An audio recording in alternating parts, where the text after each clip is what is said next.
ಅಂದ್ರೆ ಸ್ಟೇಟ್ಮೆಂಟ್ ಏನಪ್ಪಾ ಅಂತಂದ್ರೆ ಹೈಕಮಾಂಡ್ ಒಪ್ಪಿದ್ರೆ 5 ವರ್ಷ ಮುಂದುವರಿತೀವಿ. ಸಾಕಷ್ಟು ಚರ್ಚೆ ಆಗ್ತಿದೆ ಸರ್. ಚರ್ಚೆ ಆಗ್ತಿದೆ, ಮೀಡಿಯಾದವ್ರು ಮಾಡ್ತಿದ್ದಾರೆ ಚರ್ಚೆ, ಅದಕ್ಕೆ ಚರ್ಚೆ ಆಗ್ತಾ ಇದೆ. ನೀವು ಸುಮ್ಮನೆ ಚರ್ಚೆ ಆಗೋದಿಲ್ಲ.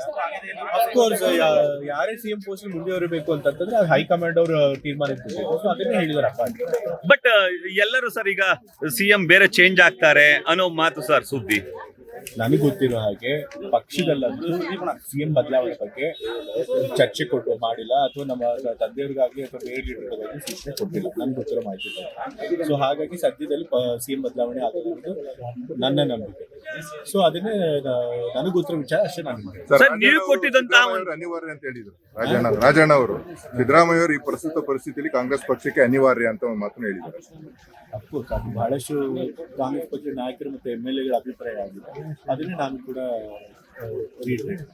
ಸರ್ ನೀವು ಕೊಟ್ಟ ಸ್ಟೇಟ್ಮೆಂಟ್ ಸರ್ ಸತೀಶ್ ಜಾರಕಿಹೊಳಿ ಅವ್ರದ್ದು ಸಾಕಷ್ಟು ಚರ್ಚೆ ಆಗ್ತಿದೆ ಸರ್. ಅದಕ್ಕಾಗಲೇ ಸ್ಪಷ್ಟನೆ ಕೊಟ್ಟಾಗಿದೆ. ಈಗಾಗಲೇ 6 ದಿವಸ ಆಯ್ತು ಕೊಟ್ಟು ಹೇಳಿಕೆ, ಮತ್ತೆ ಯಾಕೆ ಅದನ್ನೇ ಚರ್ಚೆ ಮಾಡ್ತಿದ್ದೀವಿ?